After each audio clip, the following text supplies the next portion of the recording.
അങ്ങനെ ചക്ക വറുത്തോണ്ടിരിക്കുവാണ്. ചക്ക വറവൽ, ഇത് വറക്കാനുള്ള ചക്ക ബാക്കി കേട്ടോ. അങ്ങനെ ഇന്നൊരു ചക്ക വെട്ടി കഴിഞ്ഞപ്പം അതുകൊണ്ട് 3-4 കാര്യം നടന്നു. അതാണ് ഞാൻ നിങ്ങളെ കാണിച്ചു തന്നത് കേട്ടോ. ഞാൻ വൈകുന്നേരത്തെ പണി എന്താണെന്നറിയാമോ? ചക്ക വെട്ടുമായിരുന്നേ. ചക്ക വെട്ടിയിട്ട് അതിൻ്റെ മടൽ കണ്ടോ? ഇത് ഇങ്ങനെ ചെത്തിയെടുത്തു ഞാൻ. ഇത് മടൽ ഇത് ഇനി കൊണ്ടുപോയി ചാണകത്തിനകത്തേക്ക് ഇടും. ചാണകത്തിനകത്തേക്ക് ഇടുമ്പം ഇത് 2-3 ദിവസം കൊണ്ട് ചാണകമായി മാറും, ചീഞ്ഞളിഞ്ഞ് വളമാകുമേ.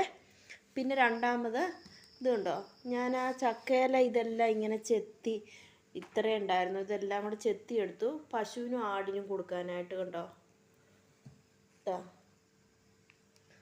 ചക്കമടൽ ഇത്ര ഉണ്ടായിരുന്നു. 2 ചെറിയ ചെറിയ ചക്കയായിരുന്നു കേട്ടോ. അപ്പോൾ പിന്നെ അത് ഇങ്ങനെ ചീന്തി എടുത്തപ്പോൾ ഉദ്ദേശം ഒരു 5-6 കിലോ മടലോളം ഉണ്ട്. അപ്പോൾ അത് പശുവിന് തീറ്റയായില്ലേ. അപ്പോൾ ഇപ്പോൾ 2 കാര്യം കണ്ടില്ലേ.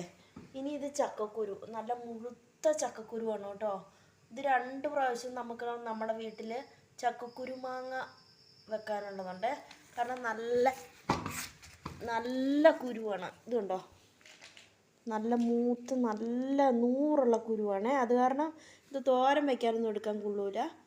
അത് കാരണം നമുക്ക് ചക്കക്കുരു മാങ്ങ വെക്കാം. അല്ലെങ്കിൽ വട്ടം വട്ടം അരിഞ്ഞിട്ട് വറുത്തരച്ച് കറി വെക്കാൻ പറ്റും. തേങ്ങയൊക്കെ വറുത്തിട്ട് നല്ല വറുത്തരച്ച്, അല്ലെങ്കിൽ വറുത്തിട്ട് തേങ്ങാപ്പാൽ ചേർത്താലും മതി. അങ്ങനെ ചക്കക്കുരു കിട്ടി. ഇനി